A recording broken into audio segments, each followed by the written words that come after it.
of the Cold Bananas Show. I'm John Hanson. I am Michael Ollinger. And in this episode, we're going to look at September movies as we move into the fall season.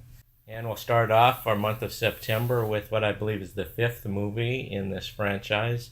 And like a lot of horror movies, it takes place before the other ones in the franchise. It's called The Nun, and it opens September 7th.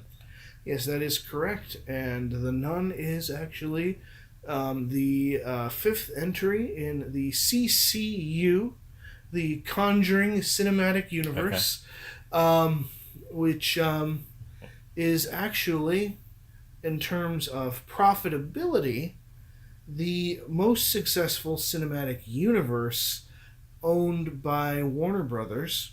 And that's saying something because they own the DCEU. Interesting. And they get more of a return on investment from these, for the most part, really good little horror films than they do off of their superheroes. And it's really kind of astounding that these movies manage to keep being good for the most part. The first two Conjurings are really solid supernatural thriller horror movies. The first Annabelle is really hackneyed and not very good. The second one, which is actually a prequel to the first one, so if you're tracking with that, Annabelle is a prequel to the first Conjuring, and Annabelle 2 is a prequel to Annabelle. Mm-hmm. The Nun is a prequel to Annabelle 2. Okay. And The Conjuring 2 takes place after all of them. Okay. And The Nun is not related to Annabelle. The Nun is a spin-off from The Conjuring 2. So if you can draw a map, you could put all of these together, how they're related. But the point is, most of them have been pretty good, except for the very first Annabelle. Each of them has been entertaining in some way, shape, or form.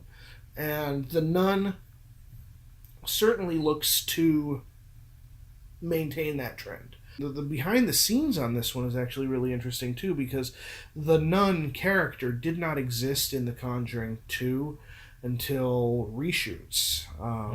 The studio asked James Wan to go back and do some different things, and he created this character of the Nun, and then the Nun tested so well, and crowds reacted to it so well when The Conjuring 2 came out, they're like, let's turn this into a whole movie. And so, I think that it's interesting that we're about to get a whole movie based on an afterthought, and that it looks decent. So I would say 7 out of 10 on the Go Banana scale for The Nun. All right. Next up is a movie that comes out September 14th. I talked a little bit about it on our fall movie preview episode. It was in my 3 to see. And now, is there anything you'd like to add about The Predator? Just that the only thing that dampens my enthusiasm for this is the story about the fact that it had its entire last act scrapped. It's the only thing that really gives me pause. Apparently there were some production problems, but Shane Black, as I said on our fall preview, has weathered production problems and come out the other side with pretty decent results to show for it. So this is a Shane Black movie, so that's a plus. It's a Predator movie, so that's a plus. And so I would say this is about a 9 out of 10 on the Go Banana scale. Okay. And that'll be competing with A Simple Favor on September 14th, the latest movie from Paul Feig. And that has me weirded out. That this does not seem like the type of movie that you would expect from a man with Paul Feig's cinematic pedigree. This seems very, very much in line with sort of a Hitchcock-style thriller. It kind of looks like something that Tom Ford, the fashion designer who made A Single Man and Nocturnal Animals. This looks like something Tom Ford would do. This looks classy and elegant and understated and dramatic and thrilling, which none of those things are Paul Feig. it has a pretty amazing cast. I'm a huge fan of Anna Kendrick, and I also am a big fan of this person whose name I'm forgetting. Blake Lively. Blake Lively, yes. I'm a huge fan of that actress whose name I can't remember. Would it be sexist to say Mrs. Ryan Reynolds?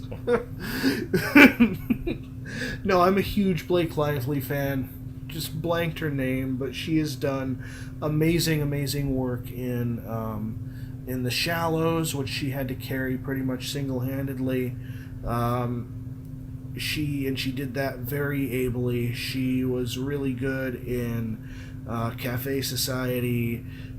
She's been great in pretty much everything I've seen her in. And to see these two sort of bouncing off each other is going to be interesting to see. And there's also, as I said, obviously that curiosity gap of what in the hell is Paul Feig doing directing a movie like this. So I would say this is about I'd go 7 again. A little lower just because I don't know if Paul Feig could pull it off, but I think the reason it gets the 7 at all is because he's going to try. Moving on now to a September 21st release, The House with a Clock in Its Walls. The longest title of the year except for Fantastic Beasts, The Crimes of Grindelwald, I think. This could be a movie with a Harry Potter flavor, or it could be something with a Wrinkle in Time flavor. What do you think? I'm thinking it's going to be going for a Goosebumps flavor, not just because it's got Jack Black in it, but because the previews overwhelmingly feel like that. I also think that it's going to be probably consigned to the ash heap of Harry Potter pretenders alongside Cirque du Freak, and let's see, what else is there? Cirque du Freak, Percy Jackson, all those types of movies that are like, hey, YA adaptations are huge, let's do it. And then they're promptly forgotten. Which pains me to say, because much like A Simple Favor is a departure for Paul Feig, this is a departure for its director.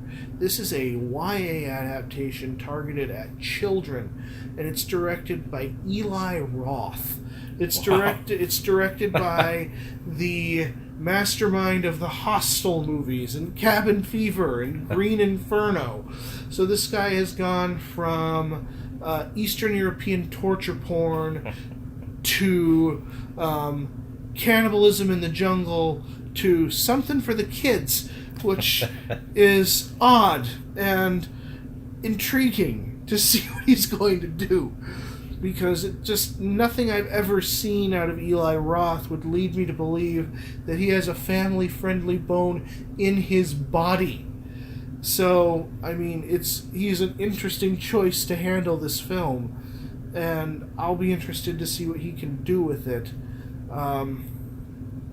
That being said, it does not look particularly great. It doesn't look like he did anything memorable with it.